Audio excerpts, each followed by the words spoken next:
मतलब यार इन लोगों ने ना ऑडियंस को बिल्कुल चूतिया समझ के रखा हुआ है।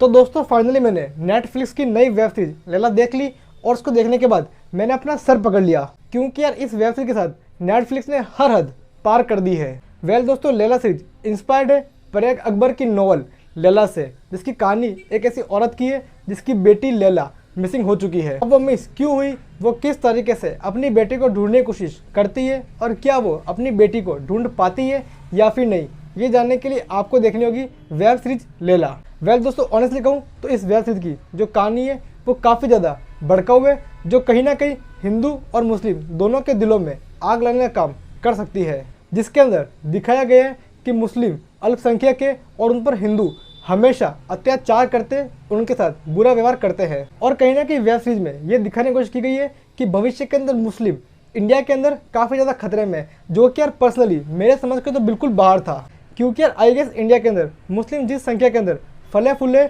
उतना तो वे दुनिया की किसी भी कंट्री के अंदर फले फूले नहीं होंगे। आज़ादी के बाद से उनकी संख्या बढ़ी है और उन्हें हर वो अधिकार मिला है जो उन्हें मिलना चाहिए था। तो यार मुझे समझ में आया नहीं कि जब इतने अधिकार, इतने राइट्स उन्हें मिल चुके हैं तो भविष्य में वे किस तरीके से खतरे में आ जाएंगे। वेल दोस्तों, वेब सीरीज के कई सारे सीन्स ऐसे हैं जो कि मुझे पर्सनली काफ़ी ज़्यादा डिस्टर्बिंग लगे।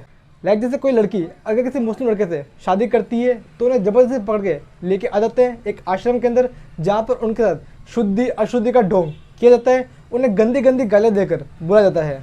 तो यार भविष्य में ऐसा कुछ होगा, ये तो यार मेरी समझ के बिल्कुल बाहर है। मतलब यार वेब सीरीज का जो टाइम है वो 2049 का है, लेकिन जो थॉट है और जो थिंकिंग है वो 1900 के टाइम पीरियड की है, जहाँ पर लोग अभी भी जात पात, अमीरी गरीबी, इन सब की बातें ही कर रहे हैं। वेल दोस्तों, वेब सीरीज में हिंदू मुसलमान जात पात तो बहुत किया गया है, साथ ही जेंडर इनइक्वालिटी की बात भी यहाँ पर देखने को मिलती है। इस वेब सीरीज में ऐसा शो करने की कोशिश की गई है कि भविष्य के अंदर जो औरतें होगी उनकी औकात 2 कौड़ी की होगी और वो बिल्कुल संभोग की एक चीज़ बनकर ही रह जाएगी। वेल दोस्तों, पर्सनली मैं इस पॉइंट ऑफ व्यू से पूरी तरीके से डिसएग्री करता हूँ, क्योंकि यार आजकल वुमेन्स दिन ब दिन स्ट्रॉन्ग होती जा रही है। इस लिहाज से हम कह सकते हैं कि वुमेन भविष्य के अंदर और भी ज़्यादा स्ट्रॉन्ग होगी और अपने पॉइंट को अच्छे तरीके से सबके सामने रिप्रेजेंट करेगी। दोस्तों के साथ ही वेब सीरीज में ये भी दिखाने की कोशिश की गई है कि अगर वो बंदा उनके खिलाफ आवाज़ या फिर विद्रोह उठाने की कोशिश करता है तो उसे आतंकवादी करार दे देते हैं। तो दोस्तों इन दी ऑल इस वेब सीरीज में ये शो करने की कोशिश की गई है कि 2049 के अंदर जो सरकार होगी वो बिल्कुल तानाशाही होगी। एक्टिंग की बात करूँ तो हुमा कुरैशी का काम अच्छा है और सिद्धार्थ का काम भी अच्छा है, लेकिन यार पर्सनली जो कहानी स्क्रीन पर स्क्रिप्ट है वो मुझे बिल्कुल बकवास वाहियात लगी है। वेल दोस्तों, 2049 का जो ईरा है उसे क्रिएट करने के लिए जो सेट्स लगाए गए हैं वो बिल्कुल पुअर लगते हैं। मतलब यार वेब सीरीज में ना तो कपड़ों के अंदर चेंजेस है, ना ही बिल्डिंग में चेंजेस है और ना ही कार में चेंजेस है। मतलब कपड़े, गाड़ियाँ, बिल्डिंग्स वही है जो हम आज भी देखते हैं। वेल दोस्तों, इस वेब सीरीज को जिस तरीके से रिप्रेजेंट किया गया है वो भी यार उतना इफेक्टिव लगता नहीं है। वेब सीरीज की कहानी कभी यहाँ, कभी वहाँ, कभी यहाँ, कभी वहाँ, इधर उधर, जिधर किधर, हर तरफ ही घूमती रहती है। इस वेब सीरीज को देखने के बाद मेरा रिएक्शन ये था, अच्छा बंटी तो चूतिया है।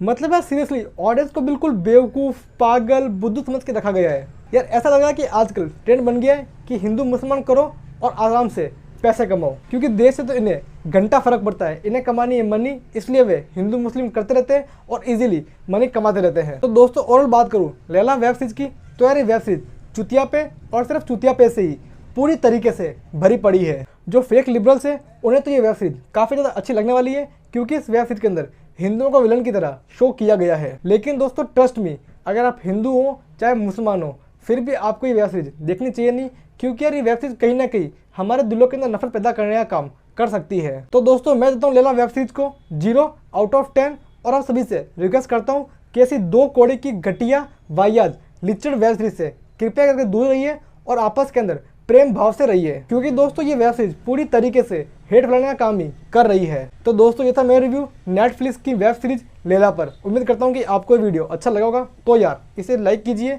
अपने फ्रेंड के साथ शेयर कीजिए, चैनल को सब्सक्राइब कीजिए। अगर आपने ये वेब सीरीज देख ली तो आपको ये वेब सीरीज कैसी लगी वो मुझे कमेंट्स में जरूर बताइएगा। एंड दोस्तों अगर आपने ये वेब सीरीज अब तक देखी नहीं है तो यार प्लीज़ हाथ जोड़ के रिक्वेस्ट करता हूँ कि इस वेब सीरीज को देखिएगा मत। तो दोस्तों फिलहाल के इस वीडियो में इतना ही, फिर मिलेंगे किसी वीडियो के साथ। टिल देन गुड बाय, खम्मा गणी, हैव अ गुड डे।